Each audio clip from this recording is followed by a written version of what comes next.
देखिए, सबसे पहले तो लापता, भाग गए, भगोड़े हैं, इस प्रकार की भाषा भारत की सार्वजनिक जीवन में और संसदीय जीवन में अभी अभी सुनाई पड़ती है। जब से संसद सत्र शुरू हुआ तब से लगातार मैं संसद में आता हूं, मेरी चैम्बर में बैठा हूं। चूंकि संसद भवन के अंदर विपक्ष संसद को चलने ही नहीं दे रहा है, दोनों गृहों में, तो कोई जाकर क्या करेगा। जहां तक चर्चा का सवाल है, सरकार की ओर से किरण रिजिजू जी ने, जो हमारे पार्लियामेंट्री अफेयर्स मिनिस्टर है, उन्होंने बहुत स्पष्ट कर दिया है कि जो नीट आंदोलन के छात्र प्रदर्शन पर सभी प्रकार की चर्चा करने के लिए सरकार तैयार है और चर्चा के लिए समय सुनिश्चित किया जाए और विपक्ष तैयार हो जाए। पहले तो ये यही मांग कर रहे थे, हमने हाँ बोल दिया। मेरी ओर से भी मैंने कह दिया है कि मैं किसी भी सवाल का जवाब देने के लिए संसद में तैयार हूं, मगर वो चर्चा ही नहीं होने देना चाहते। अब जनता तय करे कौन भाग रहा है। आज भी मैं कहता हूं, आज 3 बजे तक स्पीकर साहब को वो पत्र दे दे, 3 बजे से लेकर कल 3 बजे तक सभी प्रकार की चर्चा के लिए हम तैयार हैं।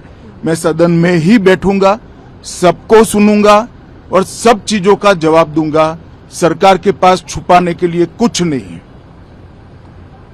वो भी चर्चा करूंगा कि आपने क्यों चर्चा नहीं चाहिए। भारतीय जनता पार्टी की मोदी जी के नेतृत्व में सरकार, एनडीए की मोदी जी के नेतृत्व में सरकार हर चीज पर चर्चा के लिए तैयार है। संसद वो चलने दे बस।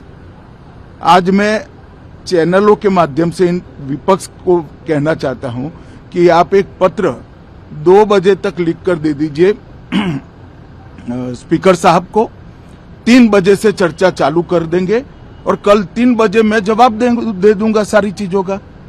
संसद में चर्चा करने के नियम बने हैं, तरीके बने हैं। अब मुझे कोई कहता है कि आप एक स्टेटमेंट दे दो, इतने गंभीर मसले पर इस तरह से चर्चा नहीं हो सकती है। शायद आपके पद्धति में होगा, मगर संसदीय पद्धति ये नहीं है। संसद में एट लेंथ चर्चा होती है। आज 3 बजे से देर रात तक, जब तक वो बैठे, और कल दोपहर 3 बजे तक हम तो क्वेश्चन आवर भी सस्पेंड करने के लिए तैयार है, अगर स्पीकर साहब अनुमति देते हैं तो। कल 3 बजे तक मैं चर्चा के लिए तैयार हूं। मैं खुद बैठूंगा, हर चीज लिखूंगा और हर चीज का जवाब दूंगा, जिससे देश की जनता के सामने सारी चीजें स्पष्ट हो जाए, दूध का दूध और पानी का पानी हो जाए।